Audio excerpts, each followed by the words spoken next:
welcome to this week's edition of Purple and Skol'd. This week I'll be breaking down the Vikings' victory over the Seahawks. I'll also provide a scoring recap, some post-game takeaways, and a pre-game for the Cleveland Browns game on Sunday. It was an early start for Seattle. Wilson had a touchdown pass to DK Metcalf to start the game. The Vikings, however, responded with a passing touchdown of their own. Cousins threw a pass to Tyler Conklin. That would be Conklin's first receiving touchdown on the year. Seattle, however, builds a 10-point lead from a Myers field goal and a Chris Carson rushing touchdown, making the score 17-7. The Vikings respond to end the half, however. Two more passing touchdowns from Cousins, both to Thielen and Jefferson, a tremendous wide receiver duo, and that'll end the half 21-17. The second half was lackluster in scoring. Greg Joseph was the only one to score in the second half with 3 field goals. Now, this is hopeful if you're a Vikings fan because he missed the game winner last week, and there has been a history of missed field goals for kickers in a Minnesota uniform. For those of you who remember the last time the Vikings hosted Seattle, it was a wild card game that ended in a Blair Walsh missed field goal in the frozen January tundra in Minnesota. Second half was not as productive for most fans, but for Vikings fans, it's rather nostalgic, a return to normalcy. For those watching during the Zimmer era, very defensive oriented. The pass rush was prevalent, and I'll be breaking down that pass rush shortly. There are 7 men lined up at the line of scrimmage. I have that circled, and also circled in the back we have Harrison Smith, who was also in the box pre-play, which, disguising 8 blitzers, is double than the normal basic blitz, which is 4. So this caused some pressure for Wilson, and it caused the first sack of the year for Eric Kendricks.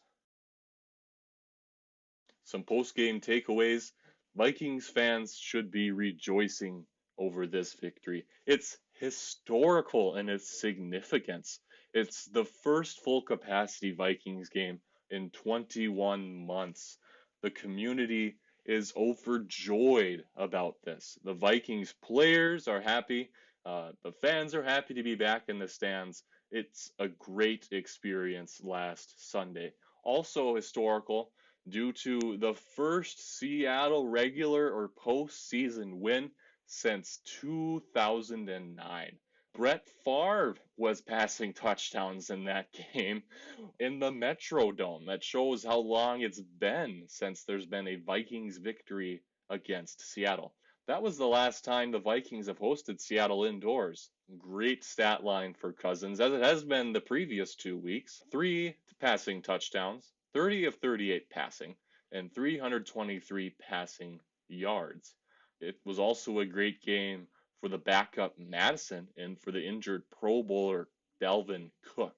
He had 112 rushing yards, 59 receiving yards, and is arguably the best backup running back in football right now after that performance.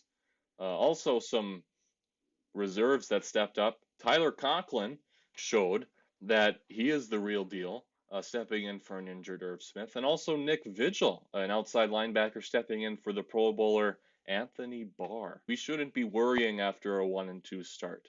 The 2 losses in that column are a combined loss score of 4 points. So these games could have gone either way and came down to a field goal on both sides of the football. A made field goal for Cincinnati in overtime, and a missed field goal by our Greg Joseph at the end of the Cardinals game. Looking ahead, the Vikings will play the Cleveland Browns on Sunday. Expect another competitive game. Vikings fans, you'll be on the edge of your seat, I guarantee it.